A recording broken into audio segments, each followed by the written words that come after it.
Afinal, Maria é digna de ser adorada como dizem os teólogos católicos? Maria, que também é conhecida como Maria de Nazaré, foi a mulher israelita de Nazaré, identificada no Novo Testamento e também no Alcorão como a mãe de Jesus Cristo, através da intervenção divina do Espírito Santo de Deus Altíssimo. Maria teria vivido na Galileia no final do século I a.C. Ela se casou com José e o acompanhou a Belém, onde Jesus nasceu. De acordo com um costume judaico, o noivado teria ocorrido quando ela tinha 12 anos de idade, e o nascimento de Jesus aconteceu cerca de um ano depois. Os escritos apócrifos mais antigos afirmam que os pais de Maria eram um casal de idosos e se chamavam Joaquim e Ana. Segundo o Novo Testamento da Bíblia Sagrada, Maria recebeu a visita do anjo Gabriel, que anunciou o nascimento de Jesus. Veja, e no 6º mês foi o anjo Gabriel enviado por Deus a uma cidade da Galileia chamada Nazaré. A virgem desposada com um homem, cujo nome era José, da casa de Davi, e o nome da virgem era Maria. E entrando o anjo onde ela estava, disse: Salve, agraciada, o Senhor é contigo, bendita és tu entre as mulheres. E vendo-o, ela turbou-se muito com aquelas palavras, e considerava que saudação seria esta. Disse-lhe então o anjo: Maria, não temas, porque achastes graça diante de Deus. E eis que em teu ventre conceberás e darás à luz um filho, e por-lhe-ás o nome de Jesus. Ele será grande, e será chamado Filho do Altíssimo. E o Senhor Deus lhe dará o trono de Davi, seu pai, e reinará eternamente na casa de Jacó, e o seu reino não terá fim. E disse Maria ao anjo: Como se fará isto, visto que não conheço homem algum? E respondendo o anjo, disse-lhe: Descerá sobre ti o Espírito Santo, e a virtude do Altíssimo te cobrirá com sua sombra. Por isso também o santo que de ti há de nascer será chamado Filho de Deus. Na continuação dessa passagem, o anjo Gabriel também faz outra revelação muito importante a Maria. Veja: Eis que também Isabel, tua prima, concebeu um filho em sua velhice, e é este o 6º mês para aquela que era chamada estéril, porque para Deus nada é impossível. Disse então Maria: Eis aqui a serva do Senhor, cumpra-se em mim segundo a tua palavra. E o anjo ausentou-se dela. Maria, sabendo da notícia divulgada pelo anjo Gabriel de que a sua prima chamada Isabel estaria grávida de um filho em sua velhice, pois Isabel, além da idade avançada, também era de seu conhecimento, de conhecimento de toda a sua família, de que ela era estéril, não podia ter filho, não havia concebido filho até então ao seu marido chamado Zacarias. Maria imediatamente foi até Judá visitar a sua prima, e logo que entrou na casa de sua prima Isabel, aconteceu algo inusitado. Veja: E entrou Maria na casa de Zacarias e saudou a Isabel. E aconteceu que, ao ouvir Isabel a saudação de Maria, a criancinha saltou no seu ventre, e Isabel foi cheia do Espírito Santo, e exclamou com grande voz e disse: Bendita és tu entre as mulheres, e bendito o fruto do teu ventre. E de onde me provém isto, de que venha visitar-me a mãe do meu Senhor? Pois eis que ao chegar aos meus ouvidos a voz da tua saudação, a criancinha saltou de alegria no meu ventre. Bem-aventurada que creu, pois hão de cumprir-se as coisas que da parte do Senhor lhe foram ditas. Muito bem, aqui está então o começo, ou pelo menos a parte mais interessante do nosso estudo sobre Maria, mãe de Jesus. Em primeiro lugar, entenda que daqui desse capítulo de Lucas, na Bíblia Sagrada, é que os teólogos defendem a natureza divina de Maria. Por quê? Porque quando Maria encontrou Isabel, a sua prima, Isabel ficou cheia do Espírito Santo e disse: Bendita és tu entre as mulheres, e bendito o fruto do teu ventre. Veja que é justamente daí que nasceu a oração criada pelos padres católicos da Ave Maria. Para ser mais exato, a oração da Ave Maria foi criada em 1311, junto com a procissão do Santíssimo Sacramento da Igreja Católica Romana.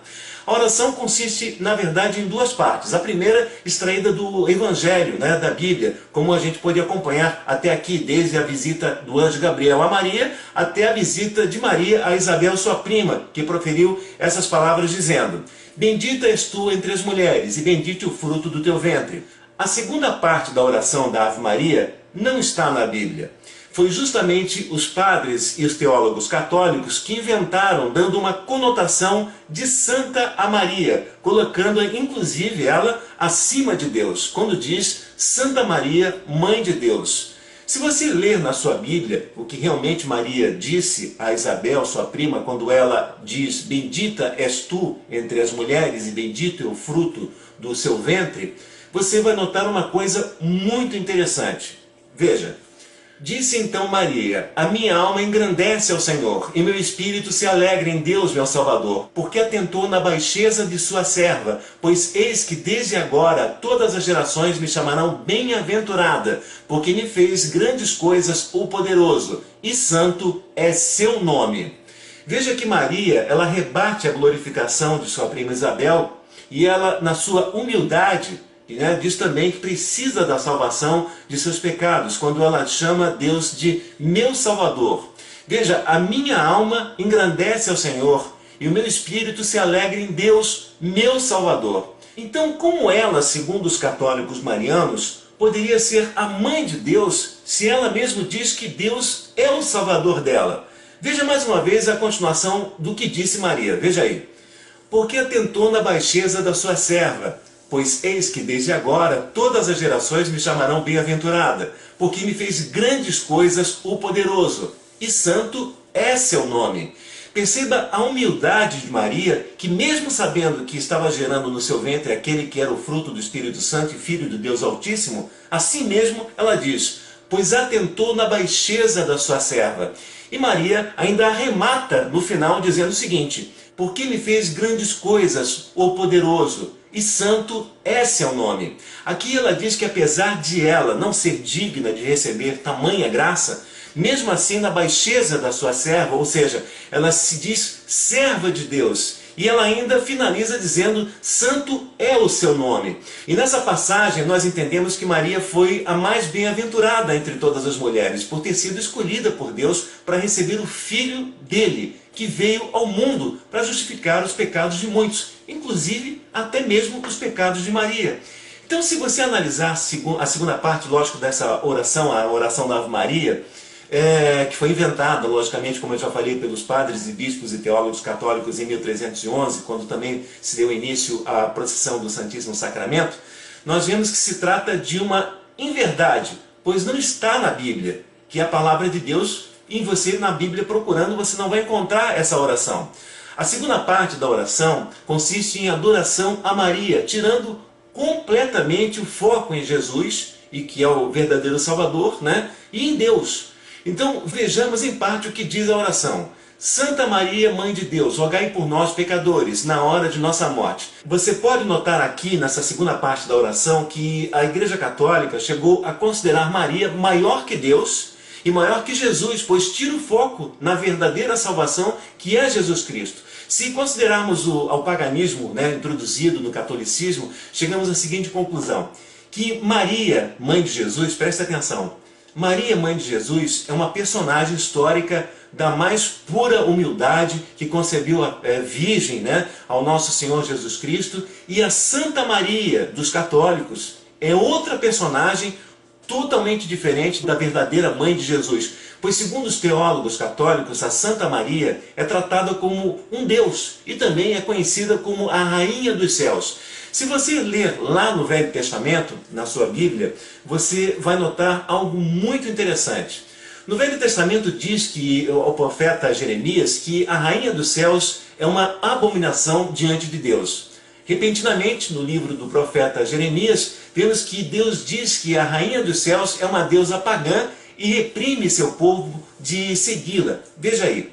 Porventura não vês tu o que andam fazendo nas cidades de Judá e nas ruas de Jerusalém? Aqui é Deus falando com o profeta, Os filhos apanham a lenha, e os pais acendem o fogo, e as mulheres preparam a massa para fazer bolos à Rainha dos Céus, e oferecem libações a outros deuses, para me provocarem a ira. Então, a partir dessa passagem de Jeremias que a gente acabou de ler, entenda como surgiu então a adoração a Santa Maria, a rainha dos céus, dentro do catolicismo que nasceu em Roma depois que os soldados romanos, a mando do imperador Nero, mataram os apóstolos Paulo e Pedro e arrancaram das mãos deles a igreja primitiva, transformando-a nessa que é hoje a igreja dos nossos dias, a Igreja Católica Romana. A adoração à Rainha dos Céus teve início na antiga Babilônia e se espalhou pelas nações até chegar a Roma. Os gregos adoravam Afrodite. Em Éfeso, a deusa era Diana. Ísis era o nome da deusa do Egito. Milhares desse tipo de adoradores aderiram ao catolicismo em Roma para ficarem mais próximos do poder, haja vista que o Império Romano, no século III, adotou o cristianismo como religião oficial. Então, esses seguidores levaram suas práticas idólatras e pagãs para a Igreja de Roma. Em vez de coibir o abuso e conduzir os fiéis pelos caminhos da fé exclusiva em Deus, os líderes do catolicismo romano contemporizaram a situação. Aos poucos, as imagens pagãs foram substituídas por imagens cristãs, os deuses pagãos substituídos pelos deuses cristãos, os santos bíblicos. E na esteira desse sincretismo religioso, a Santa Maria surgiu como Mãe de Deus, Senhora, sempre virgem, concebida sem pecado, assunta aos céus, mediadora e advogada, e co-redentora. Então, na sequência dos atos tendentes à cristianização do paganismo, foram dogmatizadas ou proclamadas as seguintes crendices pela Igreja Católica Romana. O culto aos santos é reconhecido publicamente no ano 370 por Basílio de Cesareia e Gregório de Nazianzo. No ano 400, iniciadas as orações pelos mortos. 31 anos depois, Maria é proclamada Mãe de Deus. Em 789, iniciava-se o culto das imagens e das relíquias. A Assunção de Maria é festejada pela primeira vez em 819. No ano 880 teve início a canonização dos santos. No ano 1220, a adoração à hóstia. Em 1229, os leigos são proibidos a ler a Bíblia. Em 311, dá-se início à procissão do Santíssimo Sacramento e a oração da Ave Maria. Em 1546, declaração de que a tradição tem autoridade igual à da Bíblia. Em 1950, a Assunção de Maria transforma-se em artigo de fé. Os líderes católicos fazem exatamente o que Deus mais abomina, que é a idolatria aos santos. Entenda que a idolatria é tudo aquilo que você se apoia e coloca acima de Deus. Se você, por exemplo, é devoto ou adorador ou adoradora a qualquer santo, este santo é para você como se fosse um Deus. E isso é idolatria, porque, segundo a Bíblia, tanto no Velho como também no Novo Testamento, tanto Jesus como também os profetas falaram repetidamente para nós adorarmos somente a Deus, que está assentado no trono da glória e é Rei do universo, Criador de todas as coisas. Então, adore somente a Deus. Hoje nós temos dentro da própria Igreja Católica, alguns padres que já se tocaram com relação à natureza da idolatria mariana e também o esquecimento do verdadeiro Salvador, que é Jesus Cristo. Veja então as imagens. Porque não querem Jesus, querem tirar Jesus da nossa vida. A gente fala tanto dos evangélicos, diz isso dos evangélicos, fala aquilo dos evangélicos, mas eles têm coragem de pronunciar. E nós não temos, nos calamos, medrosos, bandos de covardes. Bandos de covardes. Que só querem os benefícios de Deus. Só querem ganhar. Mas salvar não quer, salvação de alma ninguém quer. E a salvação? E a salvação dos nossos filhos? Se vocês pensam que o inferno não existe, o inferno existe sim. E ai daqueles que forem para lá. Tenho muito medo, sabe? Tenho visto, tenho presenciado em muitos lugares, em muitas comunidades, esse cristianismo sendo nivelado por baixo. O cristianismo sendo reduzido a medalhinhas. A teologia sendo substituída por devoções vazias. A devoção mariana sendo excessivamente colocada quando Maria está sendo fora do lugar dela, tomando o lugar do Cristo. Isso não é cristianismo, porque nós não podemos mais admitir a experiência de um cristianismo sem o Cristo. É Cristo que nos salva. É Cristo que nos resgata. É Cristo que nos liberta. E nós estamos amarrados em muitas outras coisas, classificando isso como religioso, classificando isso como bonito. Não. Nós precisamos retomar a seriedade dessa palavra. São Paulo não brinca com a comunidade. São Paulo não está falando com meios termos. É Cristo que nos salva. É Cristo que nos salva. E é em torno dele que nós precisamos organizar a nossa vida, organizar a nossa comunidade, organizar a nossa experiência pessoal de ser quem somos e fazer com que cada vez mais a nossa experiência cristã seja, antes de qualquer coisa, uma mudança de mentalidade. Bom, depois de a gente ver esses vídeos aí, o que é mais assustador foi o que a Igreja Católica fez na intenção de atrair mais fiéis para a Igreja exatamente em 1917, na cidade de Fátima, em Portugal, onde um padre da igreja local resolveu inventar uma história que atraiu milhares de fiéis para dentro da igreja, mas infelizmente destruiu a vida de 3 crianças com uma série de inverdades, manipulando essas crianças a colaborarem com essa farsa. Veja o que saiu na televisão portuguesa sobre o assunto e reflita. Preste muita atenção, por favor. A poucos dias da visita do Papa a Portugal, o padre Mário de Oliveira volta a questionar as aparições de Fátima. O padre da Lixa defende que as 3 crianças foram vítimas de uma montagem do clero de Ourém e compara este caso com as notícias de pedofilia na igreja. Eu quase que me atrevo a dizer que as 3 crianças que foram envolvidas pelo clero de Ourém, em 1917, naquela montagem das aparições de Fátima, que foi tipicamente uma montagem do clero de Ourém, que essas crianças acabaram por ser vítimas de toda essa montagem, e isso prefaz, na minha sensibilidade de padre dentro da igreja, e até de ser humano, prefaz um crime, um abuso, digamos, pelo menos tão grave quanto o da pedofilia, porque o da pedofilia ainda pode ser, de certa maneira, como que reparado, com o acompanhamento de especialistas, ainda pode vir a ser superado. Ali não. 2 das crianças foram morreram, não foram assassinadas pelos padres, é claro, de Ourém, mas em consequência dos horrores todos que viveram, dos medos todos que os padres incutiram com aquele tipo de discurso, pelos chamados sacrifícios que passaram a fazer, pela conversão dos pecadores, porque as imagens que na pregação davam do inferno eram tão horríveis e que impressionavam tanto a mente e a consciência das crianças, que elas nem dormiam perturbadas, preocupadas com os pecadores, com a salvação dos pecadores.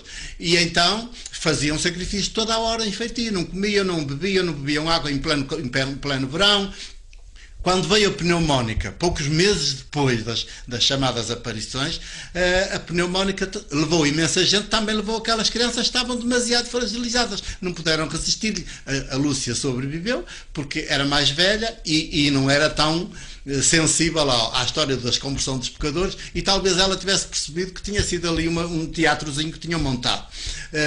Depois, tem outra agravante, para lá da morte dos 2 irmãos, tem depois, como fico que sobreviveu a Lúcia, a adolescente, em vez de pôr fim àquilo tudo, porque a senhora de Fátima afinal não valeu às 2 crianças, elas morreram da pneumónica.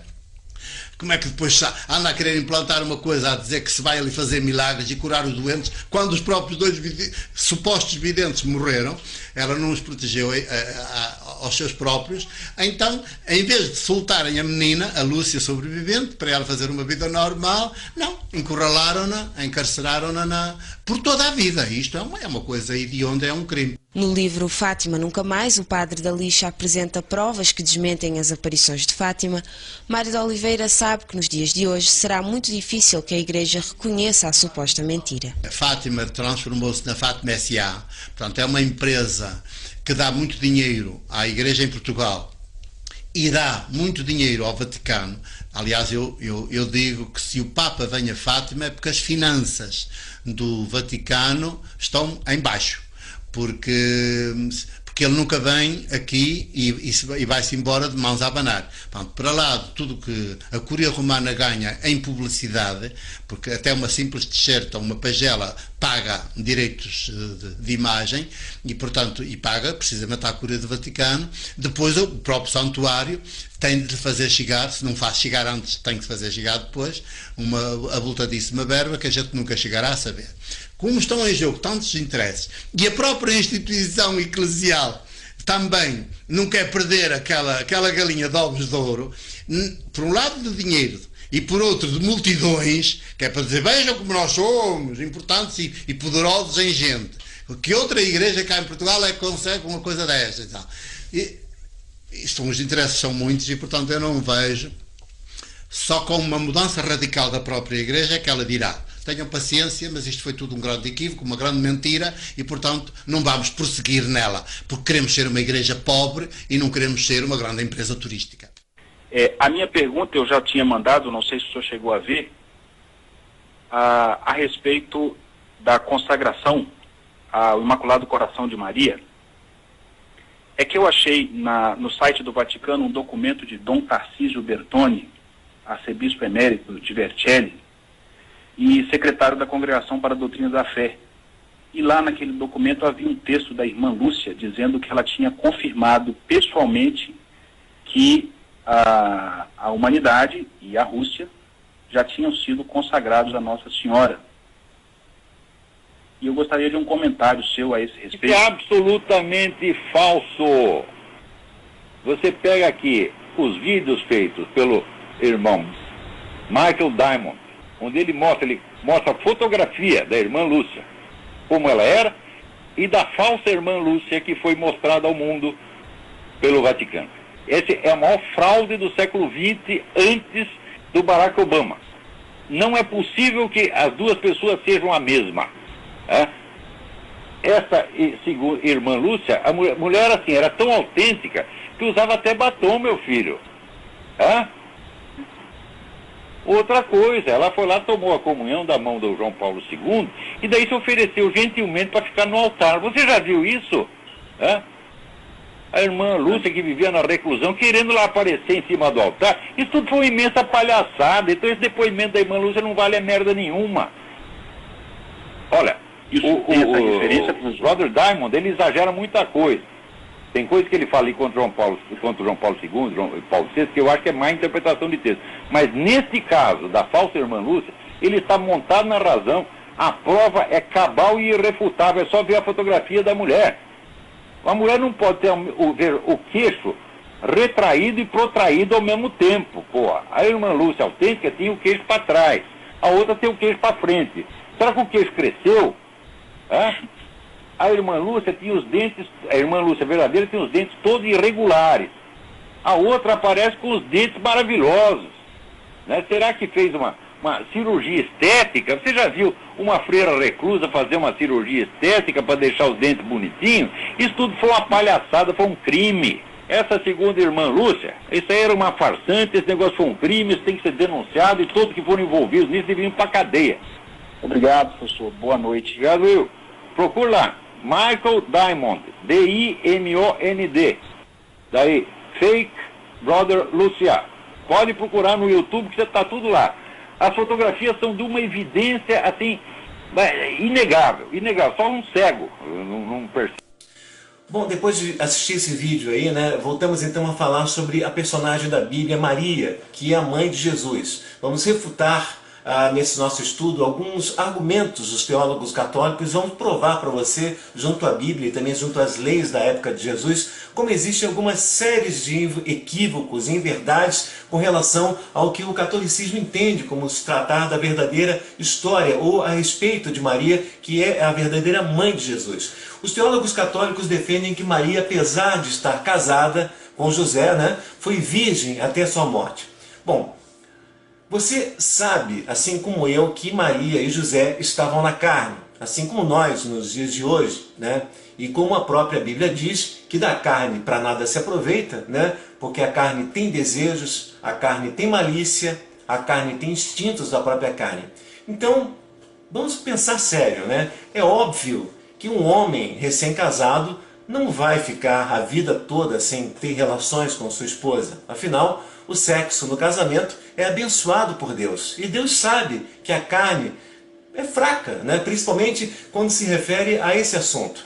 Isso nos remete a pensar que se José e Maria não tiveram relações entre si, não se amavam. Com certeza não se amavam, porque sabemos que através de um simples beijo entre um homem e uma mulher, devido ao feromônio feminino e à testosterona masculina, há uma excitação natural do corpo de ambos, né, que levam na sua plenitude ao sexo, porque nos nossos corpos tem esse instinto de procriação. Isso já é um instinto próprio da carne, logicamente feita por Deus e abençoada por Deus também. Então, onde está escrito na Bíblia que a palavra de Deus, né, que a verdadeira palavra de Deus, que Maria, após o nascimento de Jesus, manteve-se virgem até a sua morte? Você já procurou na Bíblia? Não tem. Voltamos então à Bíblia, agora na versão de Mateus. Ora, o nascimento de Jesus Cristo foi assim, que estando Maria, sua mãe, desposada com José, antes de se ajuntarem, achou-se ter concebido do Espírito Santo. Então José, seu marido, como era justo e não queria infamar, intentou deixá-la secretamente. E projetando ele isto, eis que em sonho lhe apareceu um anjo do Senhor, dizendo: José, filho de Davi, não temas a receber Maria, tua mulher, porque o que nela está gerado é do Espírito Santo, e dará à luz um filho, e chamarás o seu nome Jesus, porque ele salvará o seu povo dos seus pecados. Então entenda aqui que José, a princípio, quando soube, né, que Maria estava grávida, eles ainda eram noivos, né, pois não tiveram relacionamento, né, nenhum relacionamento íntimo. Então José, apesar de amar Maria, né, ficou particularmente desconfiado de uma suposta traição. Ele, como diz a Bíblia, por ser um homem honesto, justo, intentou, ou seja, planejou em deixá-la secretamente. Por que deixá-la secretamente? Quer dizer o seguinte, que ele não queria revelar o verdadeiro motivo, mas aos poucos ele iria se retirar da presença de Maria por causa da suposta traição, né? Além de amá-la muito, porque ele, como todo judeu naquela época, sabia que se fosse descoberta essa história de Maria, né, no caso dela aparecer grávida, né, e nem ter sido casada ou não ter a noite de núpcias, que era normalmente feita na época de Jesus, né, e até hoje é feito também, né, que é a chamada lua de mel, né? Então, se ela aparecesse grávida antes de se casar e ter relações com o seu marido, ela, pela lei de Moisés, seria considerada adúltera, cuja pena era ser apedrejada até a morte. E José, com certeza, não queria que isso acontecesse. Mas Deus, sabendo de antemão que José ficou em dúvidas quanto à gravidez de Maria, mandou um anjo que lhe apareceu em sonho e lhe confirmou tudo que Maria havia falado. Então agora eu gostaria que você prestasse muita atenção no versículo a seguir, que é de extrema importância para você entender onde eu quero chegar. Veja aí. E José, despertando do sono, fez como o anjo do Senhor lhe ordenara, e recebeu Maria, a sua mulher, e não a conheceu até que deu à luz seu filho, o primogênito, e pôs-lhe por nome Jesus. Aqui você percebe algo muito interessante. Segundo a Bíblia, José não conheceu, quer dizer, não teve relações com ela, né, com Maria, até que ela desse à luz a Jesus Cristo. Veja mais uma vez. E não a conheceu até que deu à luz seu filho, o primogênito, e pôs-lhe por nome Jesus. Isso quer dizer que José e Maria, depois do nascimento de Jesus, teve relações sexuais, assim como todo casal que se ama, porque o sexo depois do casamento é abençoado por Deus. E não há nenhuma maldade nisso, pois eles estavam casados e eram marido e mulher e estavam na carne, né? No livro de Mateus diz que Jesus tinha irmãos. Veja, não é este Jesus, o carpinteiro, filho de Maria, e irmão de Tiago, e de José, e de Judas, e de Simão? E não estão aqui conosco suas irmãs? E escandalizavam-se nele. Outra passagem mostra que Jesus tinha irmãos também, veja. E falando Jesus ainda à multidão, eis que estavam fora sua mãe e seus irmãos, pretendendo falar-lhe. E disse-lhe alguém: eis que estão ali fora tua mãe e teus irmãos, que querem falar-te. Agora veja e presta atenção, outra passagem onde a Bíblia afirma que Jesus teve irmãos. Veja. Depois disso, desceu a Cafarnaum Jesus, e sua mãe e seus irmãos, e seus discípulos, e ficaram ali não muitos dias. Vamos agora ver mais uma passagem, veja aí. Disseram-lhe, pois, a Jesus seus irmãos: sai daqui e vai para a Judéia, para que também os teus discípulos vejam as obras que fazes. E ele, depois da morte na cruz e também da ressurreição de Jesus Cristo, a Bíblia ainda aponta que Jesus tinha irmãos. Veja aí. Todos eles perseveravam unanimemente em oração e súplicas com as mulheres e Maria, mãe de Jesus, e com seus irmãos. Até mesmo Paulo afirmou em Gálatas que Tiago, além de ser um dos apóstolos, também era um dos irmãos de Jesus. Depois, passados 3 anos, fui a Jerusalém para ver a Pedro, e fiquei com ele 15 dias, e não vi a nenhum outro dos apóstolos, senão a Tiago, irmão do Senhor. A Igreja Católica ensina, através de seus padres, que os irmãos de Jesus não eram realmente irmãos, mas eram primos. Ela afirma que o aramaico não faz distinção entre primo e irmão, e, portanto, os irmãos do Senhor eram meros primos. Realmente é muito conveniente, o fato de que o aramaico não tenha realmente essa definição. Mas é uma pena que isso não tenha absolutamente nada a ver com o original do Novo Testamento, porque o original do Novo Testamento não foi escrito em aramaico, foi escrito em grego. E ainda que o aramaico deixe a desejar nesse sentido, o grego é tão claro e específico quanto o português, porque no grego há palavra específica para primo, a palavra específica para irmão e a palavra específica também para parente. Vejamos então os significados de cada palavra. Aí, ó. Anexius significa primo. Adelphos significa irmão. Sugnes significa parente. Então aqui nós vemos que os tradutores do Evangelho do Novo Testamento não se enganaram de forma nenhuma, nem se equivocaram na hora de traduzir as palavras primo, ou irmãos, que apareceu, por exemplo, primo, logo no início do nosso vídeo, onde Isabel, prima de Maria, fica grávida, e Maria vai visitar a sua prima em Judá, e as várias passagens também, onde a gente mostrou que Jesus tinha irmãos e irmãs, como foi traduzido na Bíblia. E se você lembrar, mais no segundo vídeo, eu não sei se você de repente possa ter assistido o segundo vídeo, aquele que a gente provou a veracidade do Novo Testamento, está lá, inclusive no nosso site, na internet, a nossa fanpage Jesus Cristo, na área de vídeos ali embaixo, você pode procurar e pode assistir. E se chama o vídeo, se eu não me engano, o vídeo número 2 ou número 3, que provou a veracidade do Novo Testamento. É um vídeo muito interessante.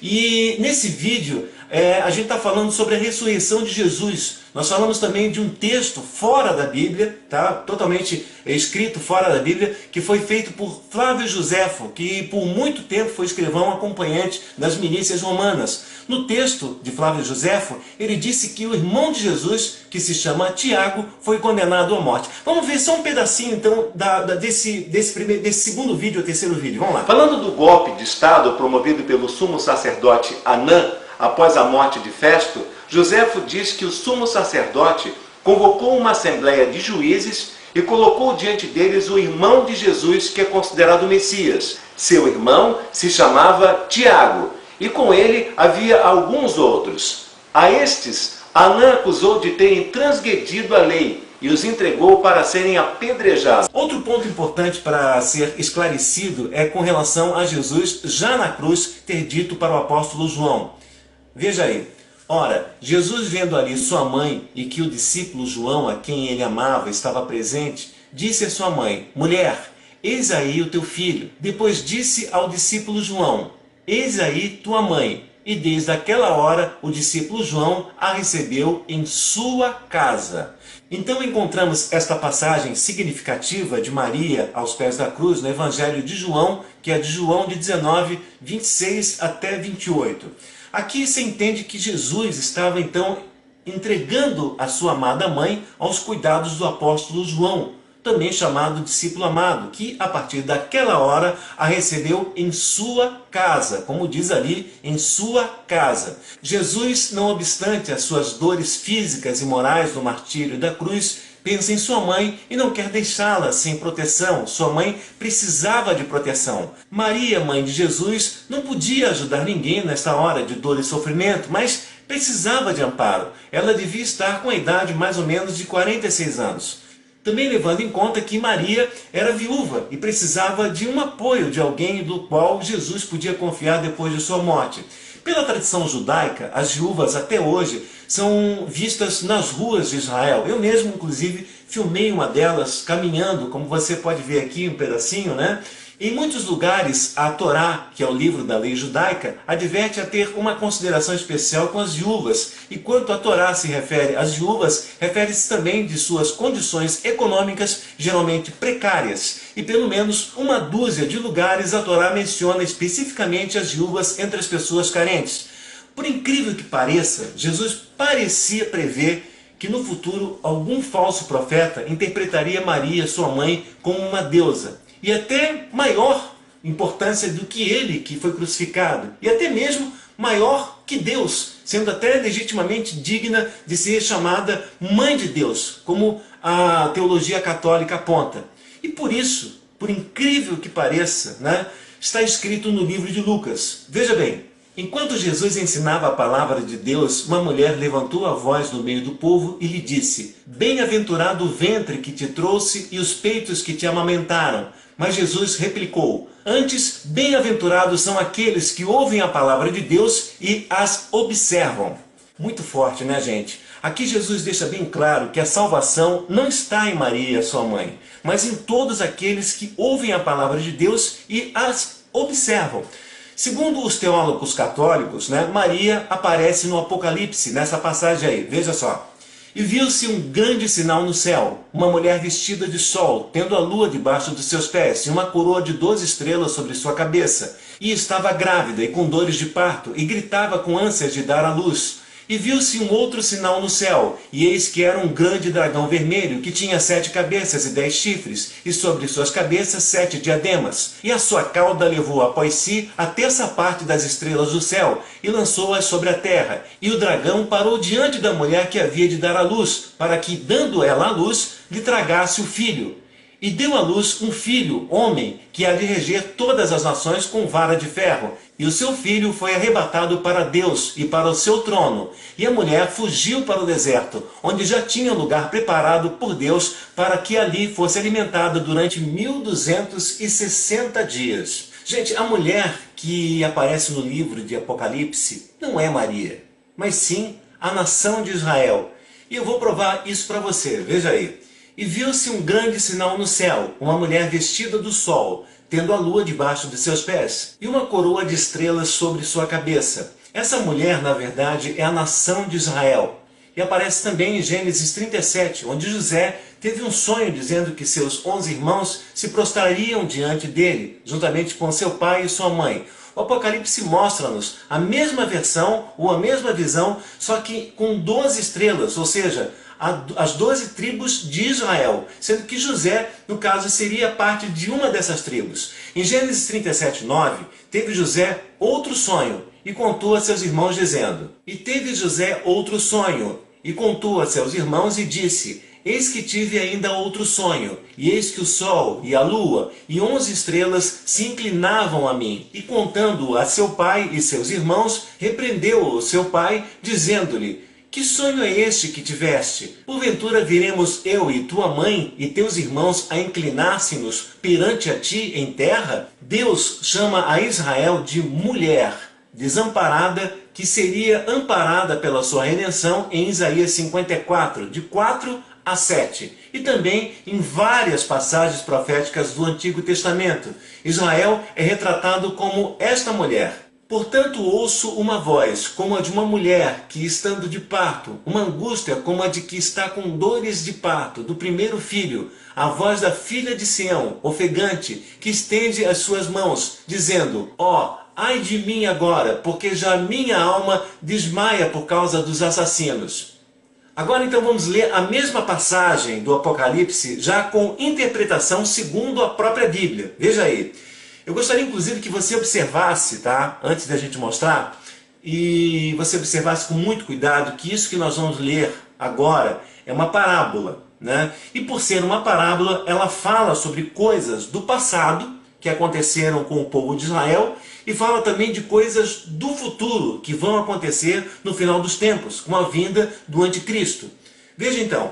E viu-se um grande sinal do céu, uma mulher. Aí no caso, uma mulher você substitui por nação, porque realmente é a nação de Israel. Então a nação vestida do sol, tendo a lua debaixo de seus pés e uma coroa de 12 estrelas sobre sua cabeça, que seriam as 12 tribos de Israel.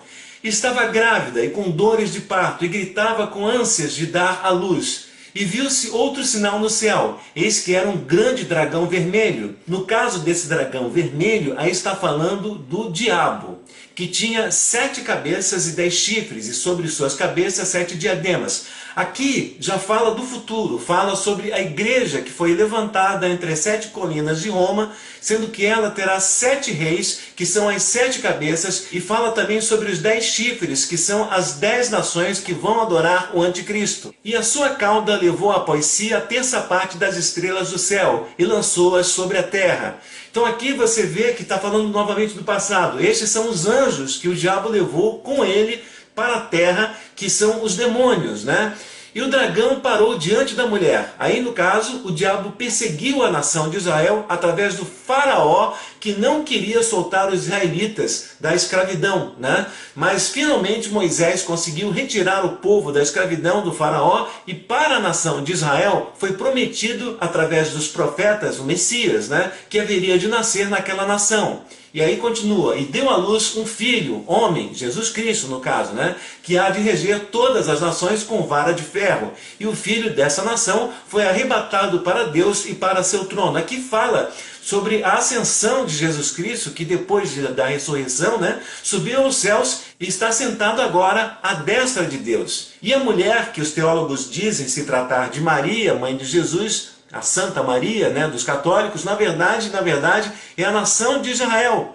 Porque, olha só, preste atenção nessa parte. E a mulher, que no caso é a nação de Israel, fugiu para o deserto, onde já tinha lugar preparado por Deus, para que ali fosse alimentado durante 1260 dias. Aqui, mais uma vez, fala da fuga da nação de Israel para o deserto, junto com Moisés, e Deus alimentou essa nação com um maná que descia dos céus para alimentar o povo de Israel no deserto, conforme está no livro de Êxodo, no Velho Testamento. Bom, mesmo com teólogos católicos deturpando o Evangelho de Deus, tentando interpretar na Bíblia o que na Bíblia não está escrito, como, por exemplo, colocar Maria acima de Jesus e até mesmo acima de Deus, nós devemos lembrar de uma coisa.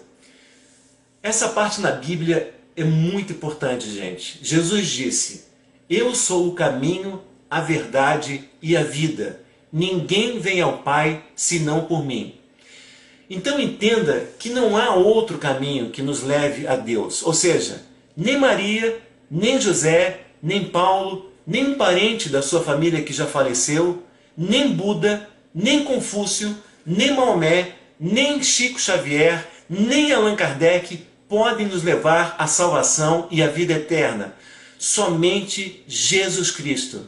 Se você analisar comigo, todos esses que eu citei morreram e foram enterrados, e seus esqueletos viraram pó da terra. O único que morreu e ressuscitou no terceiro dia foi Jesus Cristo. E é por isso que ele diz: "Eu sou o caminho, a verdade e a vida. Ninguém vem ao Pai senão por mim." Espero que esse estudo tenha aumentado ainda mais sua fé em nosso Senhor e Salvador Jesus Cristo, que o Senhor Deus Altíssimo sempre esteja presente aí no seu coração, em seus pensamentos, e que o Senhor Jesus, nosso Senhor e Salvador e Messias, abençoe abundantemente você e toda a sua família. Que a paz esteja sempre em seu lar. E não esqueça, continue fervorosamente na sua igreja, mas leia e estude a Bíblia.